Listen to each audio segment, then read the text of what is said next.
Hey everybody, Jamie Stokes from Royal LePage.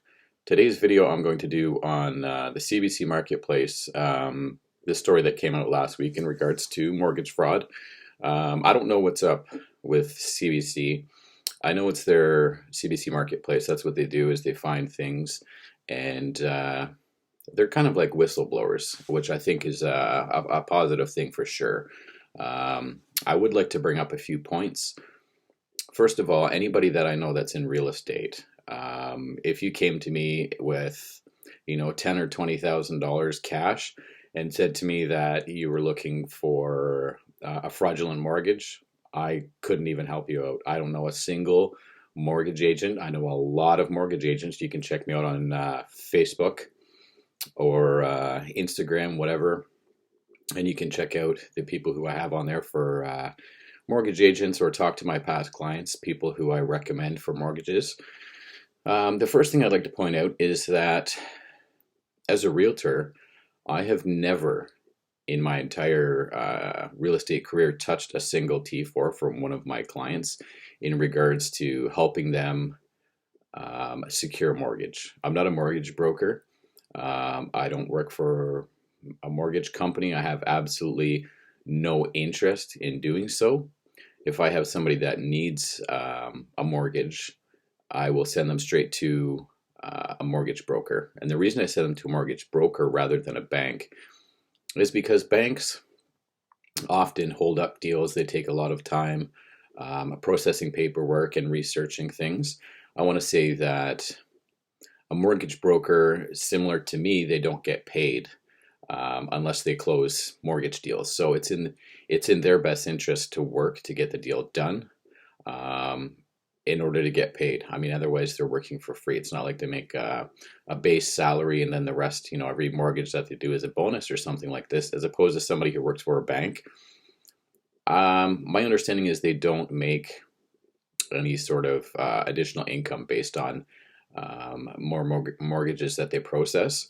I know bank employees are salary, so well, for the most part, the hourly salary, whatever. But they can be there all day. They can process 5 mortgage applications, or they can process 50, or they can process none. Chances are they're still getting paid the same. So there's no real incentive for them to get your paperwork done on time. Excuse me. So this means if they have a deal closing in a week or 2 weeks, there's no reason for them to sit there after hours, or past banking hours, or in their spare time or whatever, in order to push through your mortgage application. You may think, while going to a bank, there's definitely nothing fraudulent going on there. I'm going to say that's probably the case, but with real estate in general, I mean, most of our stuff, our deals, are overlooked and checked out by our brokerages. We have people who look over our paperwork when we do stuff to make sure everything is legitimate, and we do have checkups on our deals, so they'll make sure that there's no paperwork missing. They're very particular when they come and audit our brokerages in order for us to make sure that our paperwork is done proper, it's complete, there's nothing missing, and there's no fraudulent activity that's going on. I don't know why CBC would point to, kind of make a generalization that realtors are solely to blame for things. I know they've done stories in the past in regards to realtors doing some questionable practices, and any realtor that I know will absolutely 100% absolutely say, go all out, get rid of these people. Don't just fine the realtors, pull their licenses.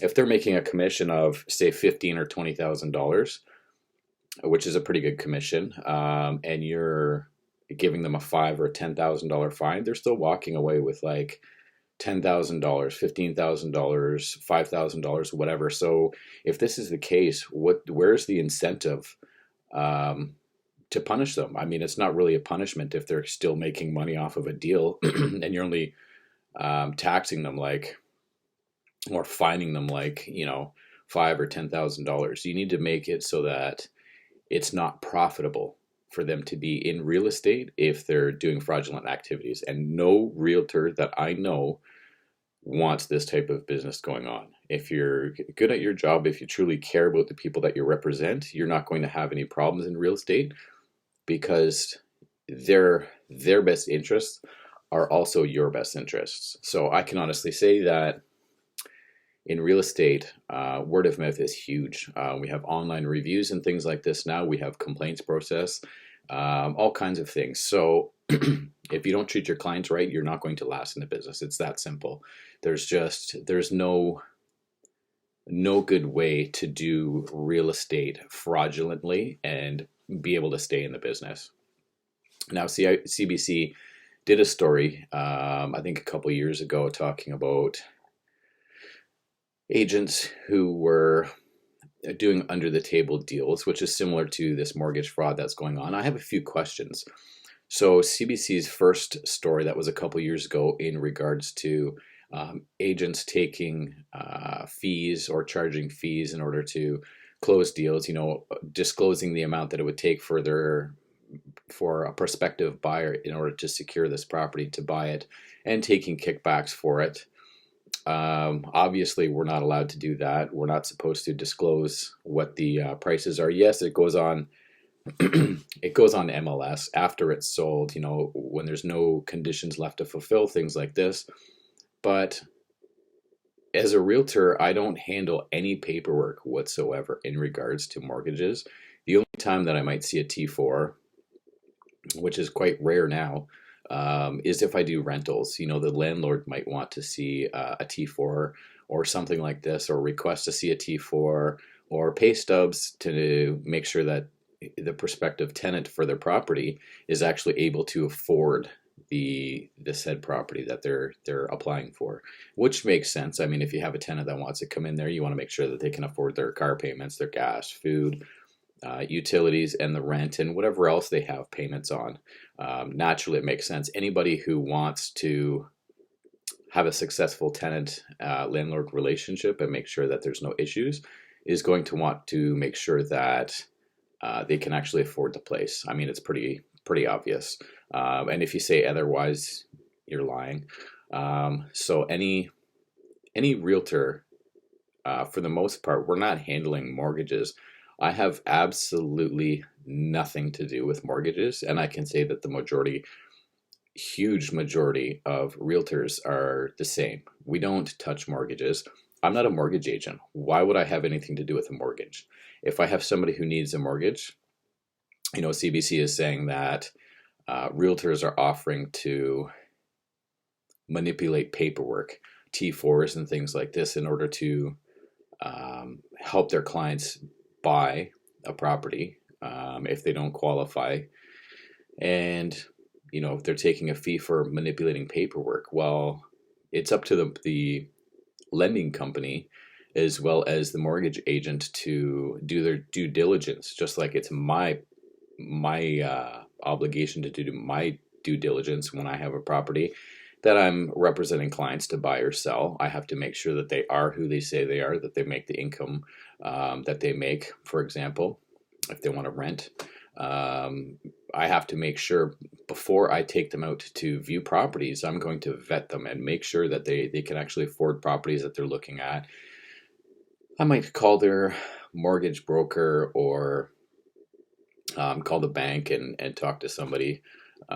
Maybe not, I don't know. It's up to the lender for the most part and the mortgage broker to make sure that they can actually afford these properties. We don't want to waste our time driving around showing properties to people who don't qualify. So yes, I'm definitely going to ask them some questions to make sure I'm not wasting my time, make sure I'm not wasting the seller's time or the buyer's time or anybody's time, because it costs time, and time is money, and it costs money to drive around and show these properties. So naturally, we don't want to take anybody out just to show them properties, and you don't want people coming through your house if you're selling. You don't want people coming through your house if they don't even qualify to buy your house. I mean, it's strange people coming through your house.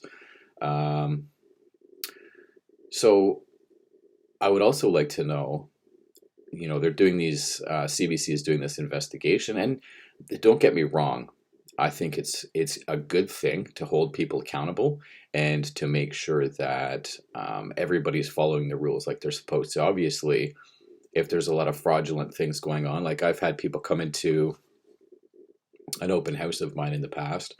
We'll talk about one guy in particular. He came into my house, my open house, and he said that he's looking to buy, I think he said it was like his fourth or fifth home here in Canada. But he has a problem now where he's having difficulties showing where the money is coming from in order for him to afford these properties. And he told me that I'm not going to say where he was from or anything like this, but he had multiple properties already, so he's looking at buying another one, and his money was back home. And it's good for foreign investors to come here. I mean, their money is fairly safe when you invest in housing. Sure, we might have some drop in the market right now, but over time, you keep that property for 5 years, it's going to go back up. It's pretty difficult to lose out. And really, 5 years isn't a long time. You can have some tenants in there for 5 years or something like this that'll, pay your mortgage, and you just have to do the upkeep of the property. That's about it. Really, you could manage rental properties from another country or solely online if you wanted to. I mean, all you have to do is have good communication with your tenants and send services over to repair the place as it needs, and it's as simple as that. So my question is, there's not much information from CBC where these agents are from. I'm curious. I work, obviously anybody licensed, any part of any board in Ontario can work real estate anywhere in Ontario. But as I've said in my past videos, I'm not going to work in an area that I don't know just because it's not in my client's best interest or mine legally, because if I misrepresent them or I don't know something about an area, that could end up for big problems for me. I could end up in court or something like this. So I'm not going to represent clients in an area that I'm not familiar with. It's very poor. I don't care if it's a $10,000 or $15,000 or $20,000 commission. I could end up going to court and getting sued for more than that. So I'm not going to represent somebody in an area that I'm not familiar with. It's a bad idea. So usually what we do is we refer clients if we know these people very well and they come to us because they trust us. I'm going to send them to an agent that works that area that I trust. Remember, my reputation is on the line if I send you to another agent and get them to show you properties or help you through the buying or selling process. So I'm not going to recommend you to Bob whatever from the middle of Timbuktu. I'm just not going to do that. I'm going to send you to an agent that I fully trust, so it doesn't look bad on me, of course. So I'm curious as to where these agents, where this fraud is happening. I want statistics of where these agents are from. What area of Ontario or what area of Canada are these agents from? I'd like a lot of different information, where they're from, their ages. I'm curious if, my interpretation is that it's happening more with male agents than it is females. I don't know. I know CBC's story a few years ago, it seemed to be a lot of top agents making excellent money, doing tons and tons of sales that were caught doing fraudulent activities. And I'm curious to know who these agents are. Anybody who doesn't want to know who these agents are, I think you're part of the problem. Definitely. Hold them accountable. Do not fine them. Do not give them a real estate license. Pull it immediately. Any deals, investigate current deals that they have going on and deal with them. RECO, which is the Real Estate Council of Ontario, said that anybody participating in fraudulent sales will be dealt with accordingly. They'll be charged, and I hope that they are. They should be charged, no question about it, because this is fraud. And however many counts of fraud that are investigated and found out to be fraudulent, they should get a count of fraud for each one of them, not just one And when they've done, 20 or 50 deals and they're fraudulent, they should get charged a fraud charge on each one of those deals. They should have their license um, at least suspended while they're investigated, so they can't do any more fraudulent deals. And I think they should be made to, I don't know, serve jail time or be made to pay back all of the money that they made because of fraudulent sales. Because we have a lot of agents, a crazy amount of agents in the Greater Toronto area, and business is difficult. And if you have people that are doing a lot of fraudulent activity, I don't want them being a part of this. I can honestly say that, and I've said this before, the realtors that I know are very professional. They would never participate in fraudulent activities. And I 100%, I believe this. And no, I'm not naive. I'm not part of the problem. I don't participate in anything fraudulent. You can also go on to the Real Estate Council of Ontario's website, and you can research agents on there, what they've been charged or fined with, and when it happened, things like this. You can investigate this for yourself if you go on the Real Estate Council of Ontario website before you hire an agent. I know we get decisions on, and past decisions on realtors that have done unprofessional things against our professional standards and the Real Estate Business Brokers Act. There's lots of things you can investigate. You can research names, Google names, whatever you like, of your realtor. Check out their reviews. I would imagine if they're doing a lot of fraudulent activity that they probably have, good reviews, because people can't qualify for mortgages. And that's another thing that bothers me.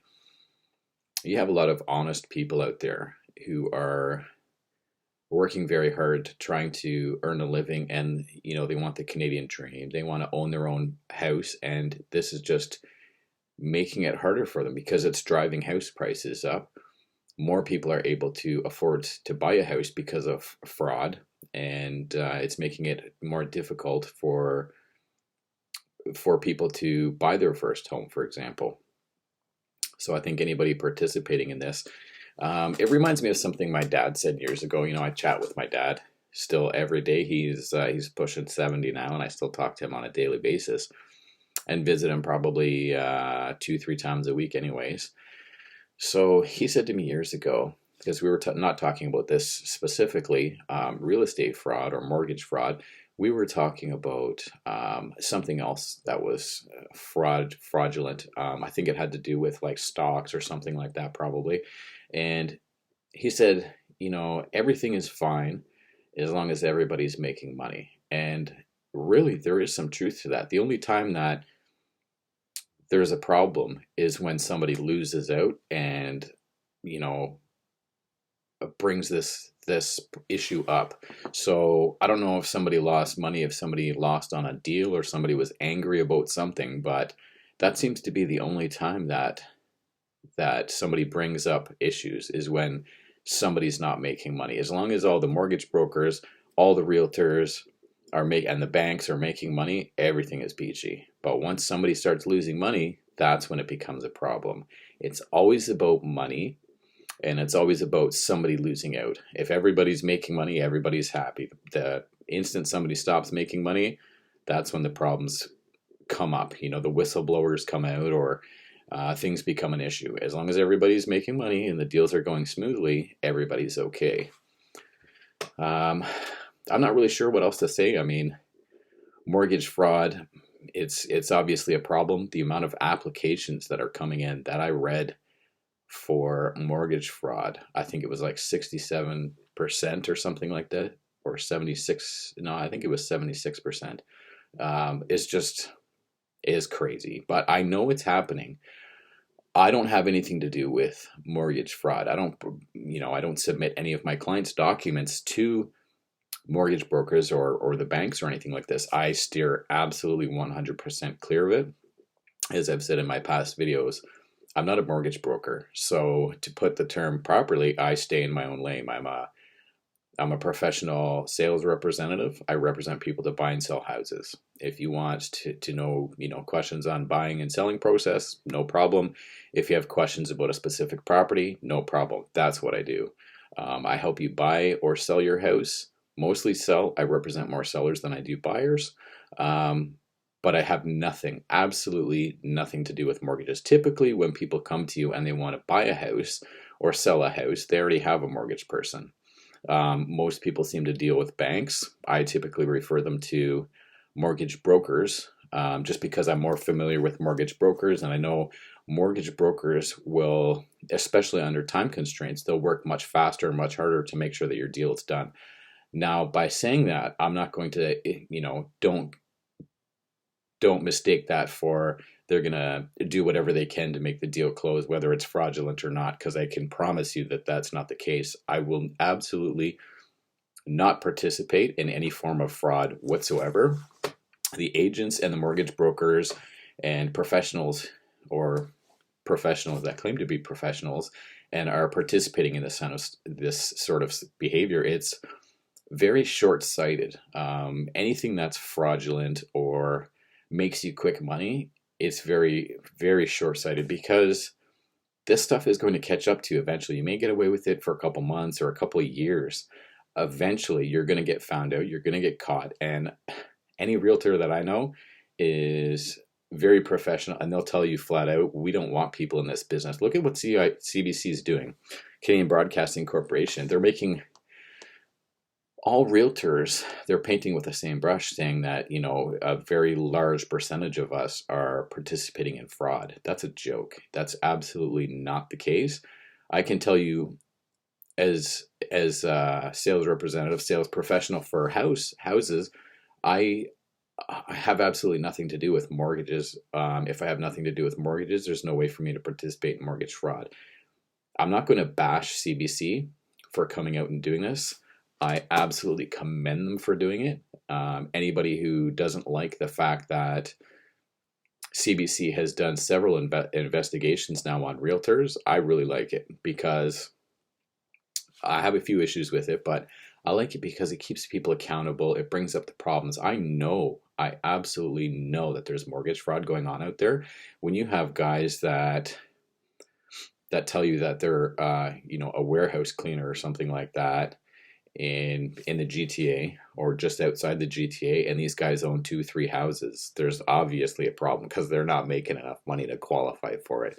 And I may be smiling, but it's very serious. It's not funny at all. When you have people who are working 60 hours a week, just every day these people are working, trying to save up to buy a house, and the cost of living is just taking up everything that they're trying to save. And no matter how much they work, they're just not able to get ahead. And you have young families who can't afford to buy a house, and people that are working like this and they can't afford to buy a house. Yeah, you have some guy who's working as a warehouse cleaner, making $14 an hour, $15 an hour, whatever, even $20 an hour, and he owns 2-3 houses. It doesn't take a genius to put things together that there's something fishy going on there. My question is, why doesn't the government or the banks or wherever they're getting the lenders put this together? I mean, there's the fraud that's going on is on a larger scale than people think. Obviously, it takes realtors to participate in it.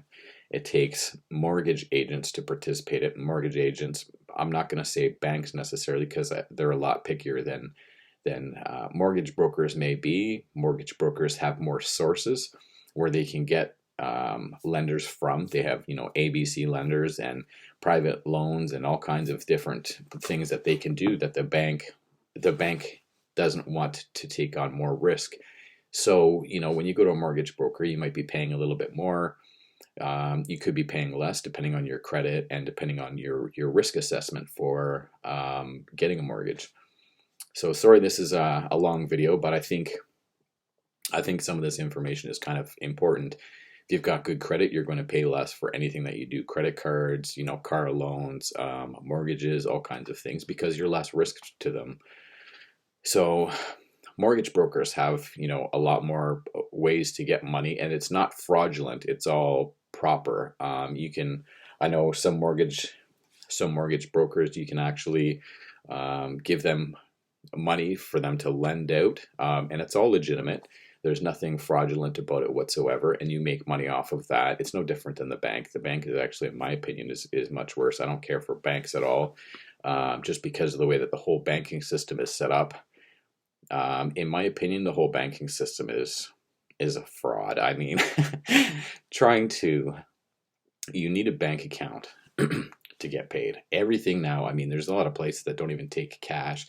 If you need your paycheck, you know, they don't give out checks anymore. It's automatic deposit for your paychecks for everything just about.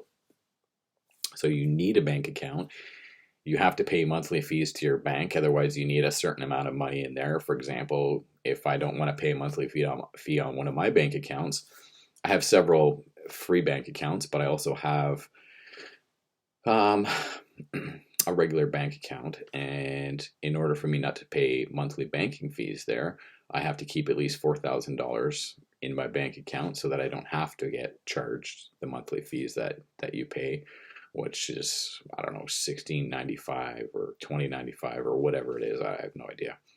So these banks, they charge their monthly fees. If you go into an overdraft, they're gonna charge you. Yeah, the money is there, but they're gonna ding you for interest on that. They give you what, maybe 1% on whatever money you have in the bank. You got 30 grand in the bank, they're going to give you 1% on it. They're going to take your money, they're going to lend it out to other people, and at what, 16, 18, 20, 25%? Like, it's absurd. You need a bank account and you have to pay them in order to have one. Yes, there are free banks, but they're not really as efficient. You know, you might have Tangerine or Simply or whatever. There's a whole pile of them. Credit unions are probably a better go for where to put your money and fees and deal with things. But the whole banking system just seems a little bit crazy to me. How they can take your money, pay you so little interest on it, and lend it out at the interest rates that they do. I mean, it's crazy. If you go into the bank today, you got, you know, say you've got $20,000 in the bank or $10,000 in the bank, and you go in there today and you say, I mean, you put that money in there, cash, whatever, saved it up, and you go in there and you tell them you want to withdraw that, they're not going to allow you to. It's going to take them a week or, you know, 3-4 days in order for them to do that.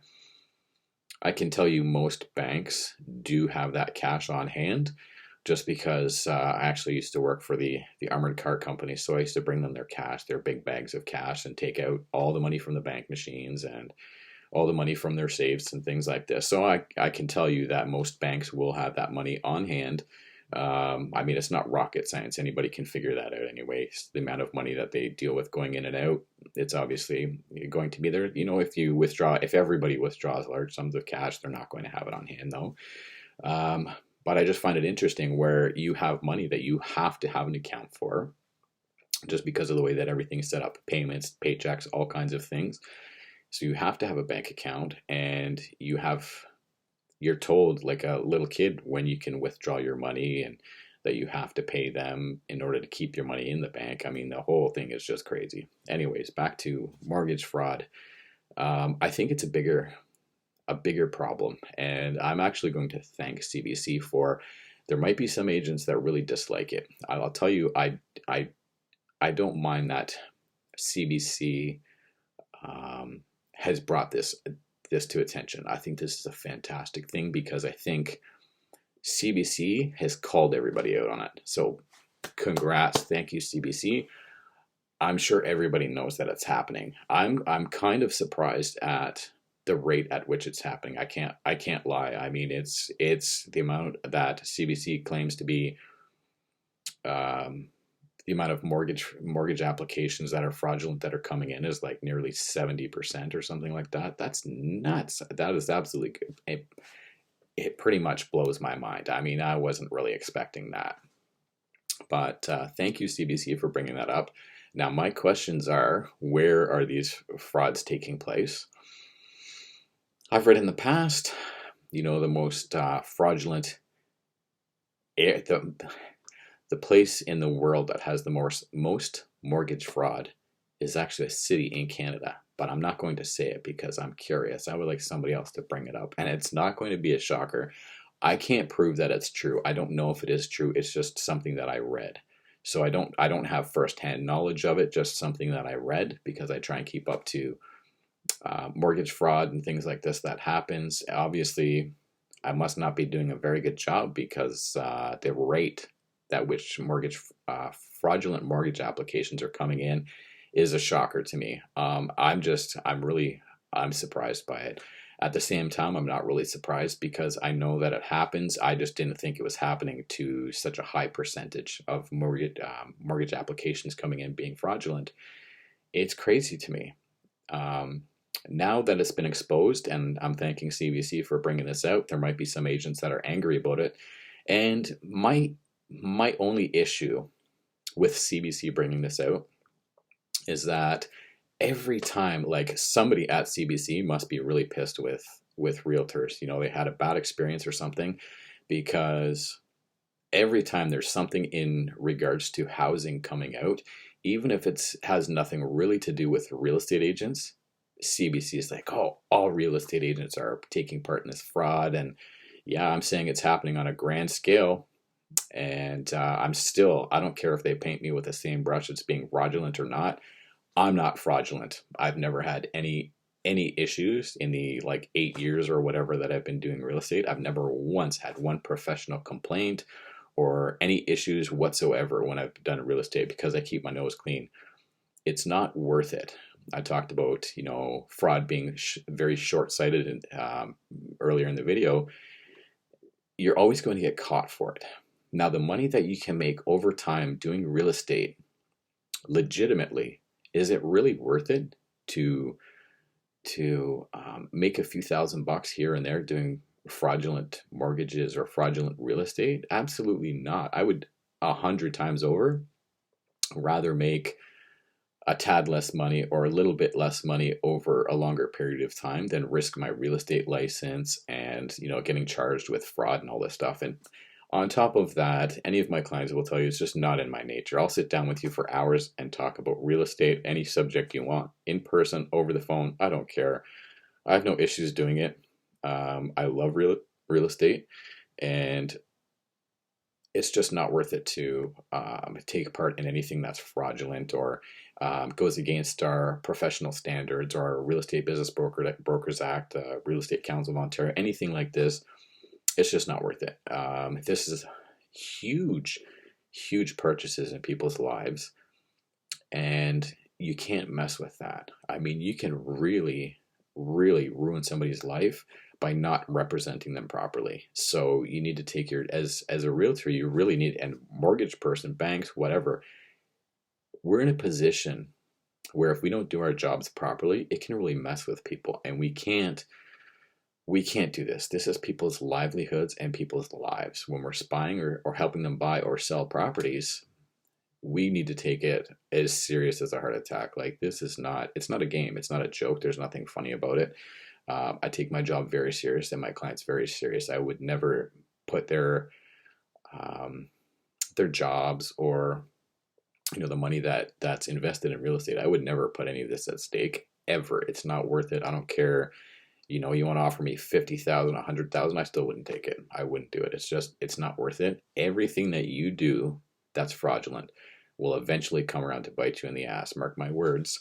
Here it's coming out. I want to see names. I want to see who's doing this stuff, and I want to see their licenses pulled immediately.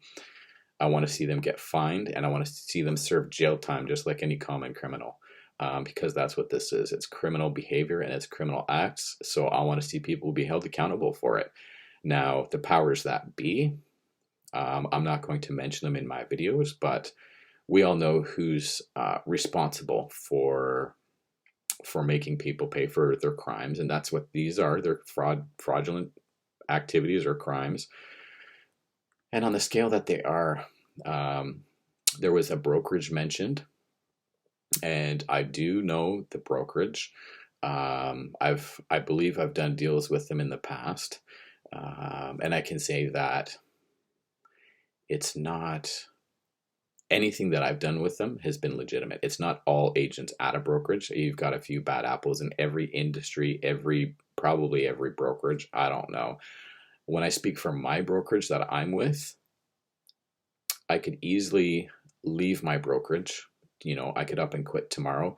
I've been with them. When I first started real estate, I started at one brokerage, and the fees were very expensive for, I felt, what I was getting. So I left this brokerage, and then after, this is, I don't know, probably a year and a half of doing real estate, I came to the brokerage that I'm at now, and I want to, this is probably dragging this video on. I mean, we're pushing over 35 minutes now, but I want to say what initially drew me to my brokerage. So I was interviewing brokerages years ago, and I had an interview at my brokerage, and my Royal LePage brokerage, and my interview was with two women, my manager Debbie, and I love Debbie. She got Manager of the Year. She's a wonderful woman. She will answer her phone anytime you call her. It doesn't matter if it's 11 o'clock at night. Within 2 rings, she's answering the phone, and she will never. Doesn't matter what time it is or what she's doing. She will never ever discourage you from calling her. She's a very warm person, and she's a fantastic manager. The other lady that I had the interview with from my brokerage is another one of the managers there, Anita. I sat down with these two women, and I was just amazed by how sincere and professional they were. And that instantly, they were just two very powerful women. It instantly drew me to my brokerage. And once I started working at the brokerage, I got to meet the staff there. The staff there are very friendly. All of my fellow realtors at my brokerage are just fantastic people. They are absolutely 100% super friendly. A lot of brokerages, we have a lot of outside the brokerage activities, community events, things like that we do. For example, we drive golf carts and for Rib Fest, and we do pumpkin giveaways, things like this. We give to women's shelters and things like this as well.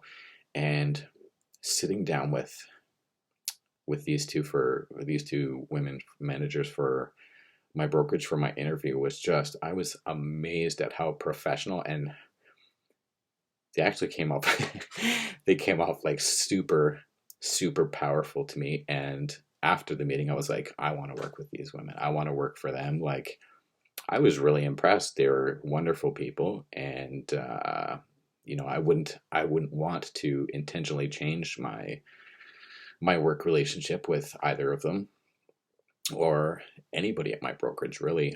Everybody at my brokerage is very professional, very down to earth, and unlike some other brokerages, I can go, and I do this when I go into my office, I can walk into anybody's personal office in my brokerage, and I can just start chatting with them about anything, and they're very open. It can be business, it can be, personal life, it doesn't matter. Everybody at my brokerage is super friendly, and it's a wonderful work atmosphere. Everybody is super friendly there. So I have to give a shout out to my brokerage, Royal LePage Frank. Everybody there is fantastic. I love everybody that I work with. Very good people, very friendly, very down to earth, very honest. And that's why I wouldn't intentionally want to leave my brokerage, just because of the community events that we do, and the way that everybody is at my brokerage. They're just awesome, absolutely awesome people. I wouldn't change any of them at all. None of the front desk staff, none of the admin staff, back office, it doesn't matter. Everybody there, the managers, my fellow realtors at my brokerage, everybody's just awesome people. So I want to stay there, working there as long as I can, just because of how awesome everybody is. But mortgage fraud, I want to see everybody held accountable that's taken part in this. This article, or whatever you want to call it, this story is very damaging to the real estate industry. I think a lot of us know that it's going on. I've had to lower my voice because it's late at night now. It's after 1 o'clock and my kids are sleeping, so I don't want to wake them. But that's why I've kind of toned it down a little bit. But mortgage fraud, now that it's been exposed, and if you're in real estate, most of us, I can say everybody that I know that's in real estate are very, very professional people. Before I got into real estate, like once I got into it, I had a different opinion of realtors until I got into real estate.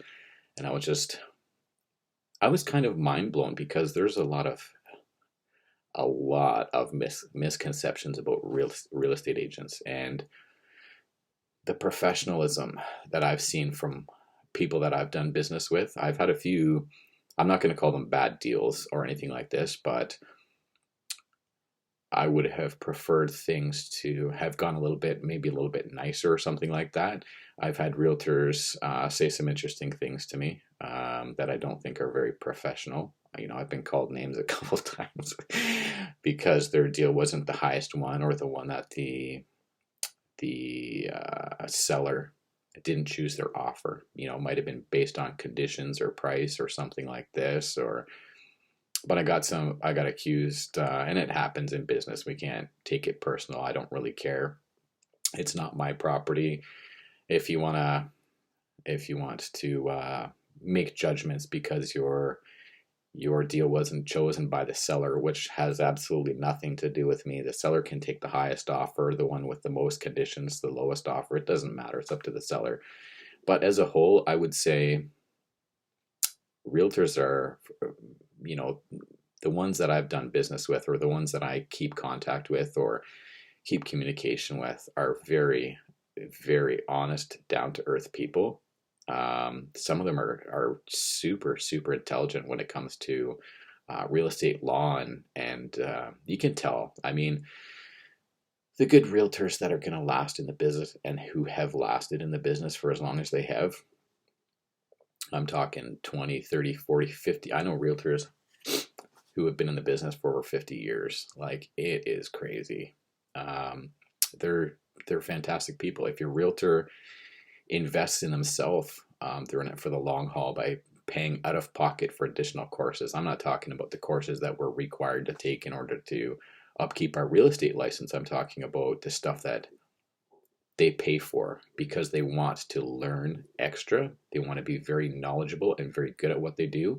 And they genuinely have the best interests of their clients at heart. Otherwise, they wouldn't be spending extra money out of pocket to take additional courses and spending the time to travel or go online and do extra courses. These are not requirements. These are people who are investing in themselves so that they can represent you better. And I've talked about this in past videos as well. Anyways, I hope everybody's held accountable for the fraud that they've committed. I want to see names released. I want to see licenses pulled immediately, and some charges laid. I mean, it's fraud. It's a criminal activity, and when you're dealing with the housing market and causing this much chaos, I mean, I think I read nearly 70% of mortgage applications are flagged as being fraudulent. That doesn't mean that 70% are, but I think it was like 67% of mortgage applications, one place said, are flagged for being fraudulent. That's very concerning for our housing market. And we've had a runaway housing market for quite a while now. I mean, I think whatever organization it was in Switzerland said that Canada, it has one of the most overinflated housing markets in the world. I think we're ranked like number 2 or something like this. It's crazy. Some things have to change. Houses need to be made more affordable. We need to crank out some houses here so housing prices drop. We did statistics a few years ago. Royal LePage, who I work for, is the largest Canadian real estate brand out there. And we do a lot of the Canadian market statistics. Remax is a better known brand, but it's American. It's not a Canadian brand. So I'm working with the largest Canadian real estate brokerage that's out there. Great company. We do a lot of statistics on the Canadian housing market. Remax may be a more well-known company, but they're not a Canadian company. Royal LePage is. That's another thing that I like about Royal LePage. I can say even for the Toronto Regional Real Estate Board, I have a lot of people specifically from my brokerage, not just Royal LePage, but specifically from my brokerage that represent realtors and consumers and things like this, and make a lot of decisions for the for the real estate market in the GTA.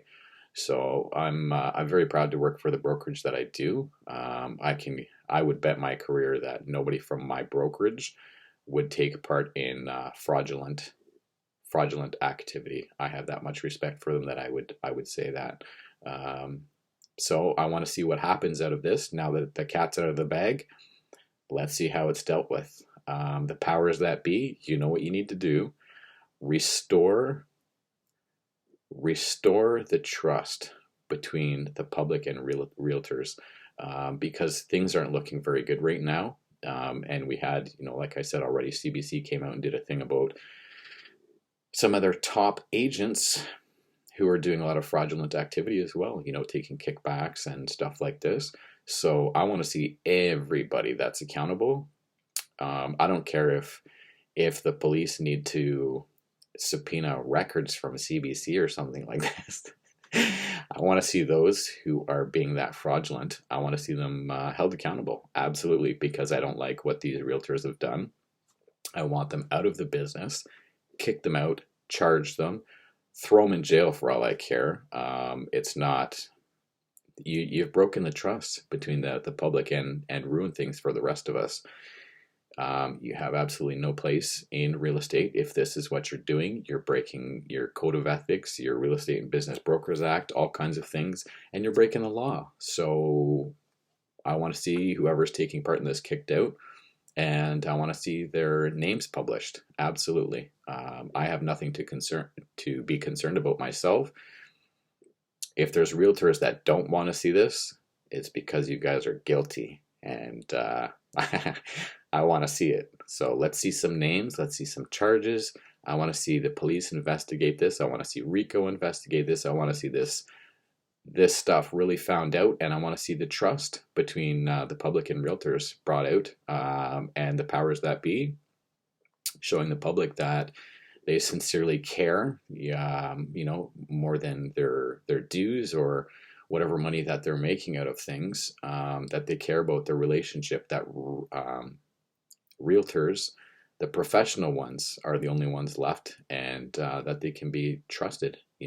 For years they've said that it's too easy to get a real estate license. I don't necessarily believe that that's the case. There's a lot of studying and stuff involved. I can tell you statistics for people who start the course and don't finish it is very, very high, because there's a lot of studying involved and it takes quite some time if you do things properly anyways.